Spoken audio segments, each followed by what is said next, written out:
5 জানুয়ারির রাজনৈতিক উত্তাপ শুরুর দুদিন আগেই বাসা থেকে আত্মগোপনে চলে যান মির্জা ফখরুল ইসলাম আলমগীর।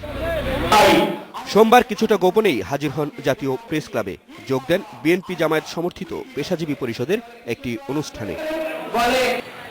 আইনশৃঙ্খলা বাহিনীর সতর্ক প্রহরা বসে প্রেস ক্লাবের চারদিকে।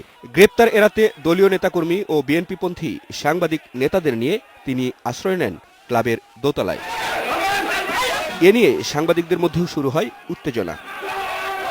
অবশেষে মঙ্গলবার সংবাদ সম্মেলন করেন ফখরুল। দাবি করেন নিরাপত্তার জন্য বাধ্য হন প্রেস ক্লাবে আশ্রয় নিতে। একদিকে পুলিশ, অন্যদিকে সন্ত্রাসী বাহিনী,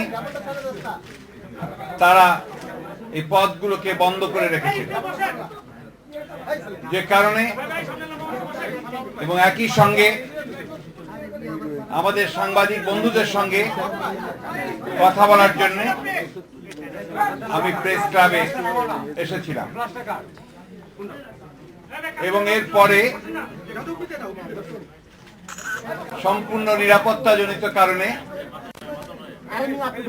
রাতে আমি বাইরে যাইনি।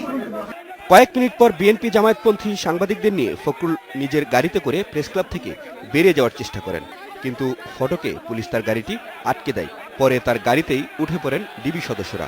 তাকে নিয়ে যাওয়া হয় মিন্টো রোডের গোয়েন্দা কার্যালয়ে। 4-5 তারিখে বিভিন্ন ঘটনা সংঘটিত হয়েছে। ইতিপূর্বে বিএনপি চেয়ারপারসনের চকবাজারে যাওয়ার আদালতে যাওয়ার প্রাককালে কিছু ঘটনা ঘটেছিল। এই সমস্ত ঘটনায় তার বিরুদ্ধে সুনির্দিষ্ট অভিযোগ থাকায় তাকে আজকে গ্রেপ্তার করা হয়েছে। বুধবার তাকে আদালতে হাজির করা হতে পারে বলে জানিয়েছে গোয়েন্দা police. Masud Curzon, independent news, Dhaka.